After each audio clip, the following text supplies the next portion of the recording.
After 2 years with closed borders, we need more people, more workers, fast. So we brought in more workers. And it was the right choice. It worked. Our economy grew. Restaurants and stores reopened, businesses kept running, but most importantly, in spite of lots of economists' predictions, we avoided the worst-case scenario, a recession. But some saw that as an opportunity to profit, to game the system. We've seen way too many large corporations doing this. They could charge these students tens of thousands of dollars more for the same degree. And then there are really bad actors who outright exploit people, who target vulnerable immigrants with promises of jobs, diplomas, and easy pathways to citizenship, promises that would never come true. Looking back, when the post-pandemic boom cooled and businesses no longer needed the additional labor help, as a federal team, we could have acted quicker and turned off the taps faster.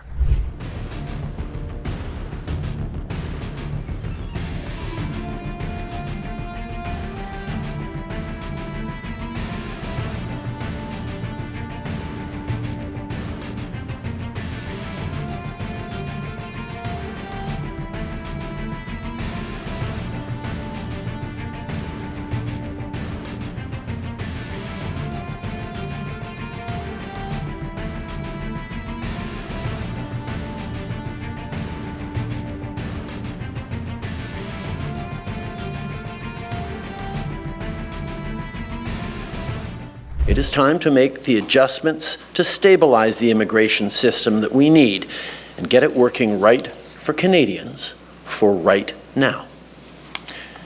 Today, we're announcing that we will reduce the number of immigrants we bring in over the next 3 years, which will result in a pause in the population growth over the next 2 years.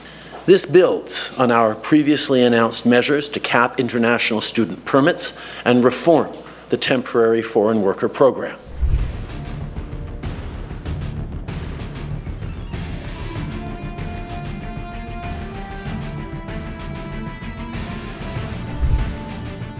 Immigration. Let's talk about it. In the last 2 years, our population has grown really fast, like baby boom fast. And increasingly, bad actors like fake colleges and big chain corporations have been exploiting our immigration system for their own interests. So we're doing something major. We're reducing the numbers of immigrants that will come to Canada for the next 3 years. Today, I'm going to let you in on what happened, where we made some mistakes, and why we're taking this big turn.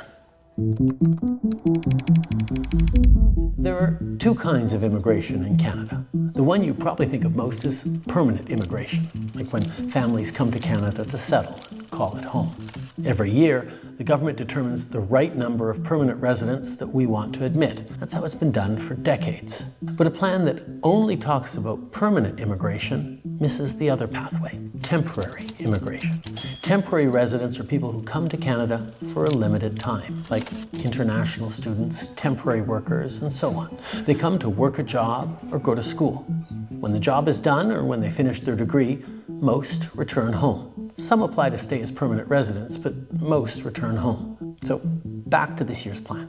Historically, Canada's annual immigration plan just looked at permanent residents. The number of temporary students and workers that we admitted each year was left to the demands of the economy. It was usually a small proportion of our population, so it's never been a part of the long-term immigration plan. But after the pandemic, our economy came roaring back quickly, and we needed a lot of workers fast.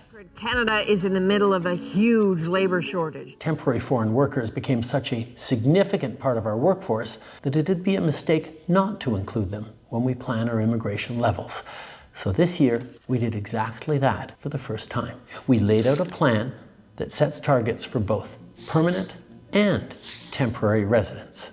This way, we're getting the full breakdown of people coming into our country so we can prepare the homes and infrastructure needed to support them.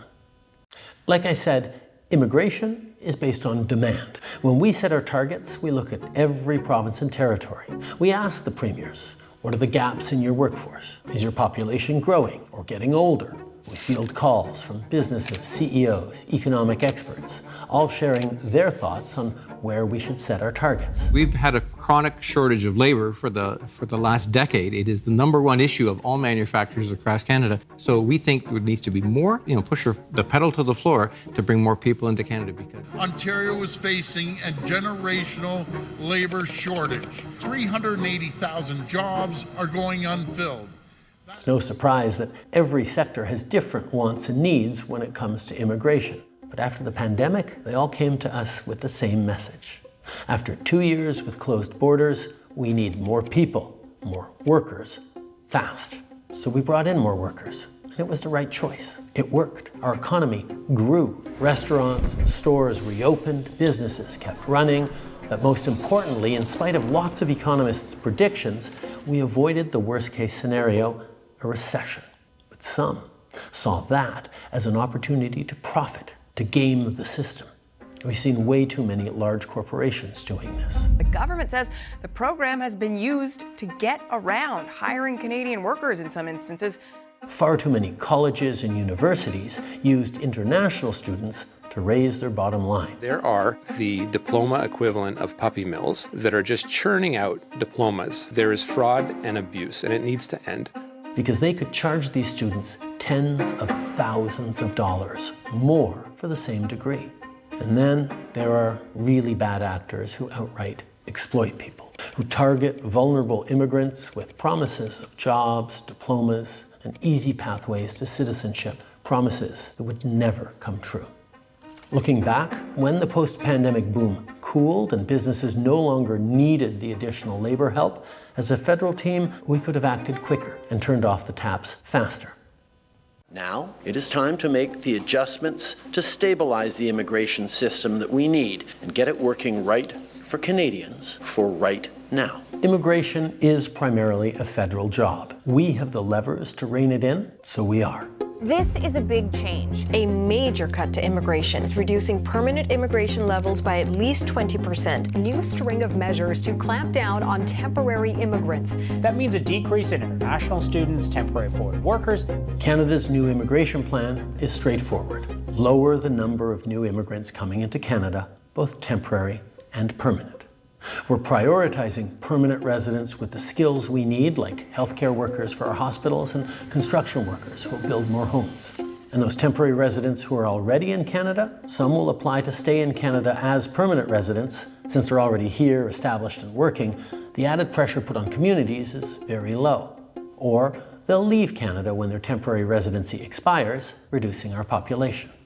Some temporary residents may turn to our asylum system when their visa expires as a shortcut to stay in Canada. Those claims will be analyzed and processed, and if their claim fails, they'll be sent home. Between the amount of people coming and going, we'll effectively pause population growth for the next 2 years.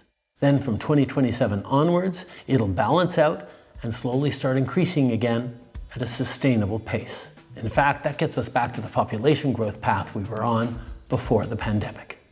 This pause is going to give our economy and our communities the chance to catch up with things like our plan to build millions more homes. That's not stopping, but now we'll have a little more breathing room as we build. We'll see more corporations investing in Canadian workers and youth rather than relying on cheap foreign labor. Our cap on international students is already bringing rental prices down in big cities, and as we keep that cap in place, rents will keep coming down. We're making the system work for Canadians and for newcomers, rather than for the big box stores, chain restaurants, immigration consultants, and sham colleges that exploit it. Immigration is a great thing, and we're lucky that so many people dream of coming to our country. Fulfilling that dream depends on having a good job, a decent place to live, and health care that you can access when you need it. We have to make sure our population isn't getting out ahead of those things.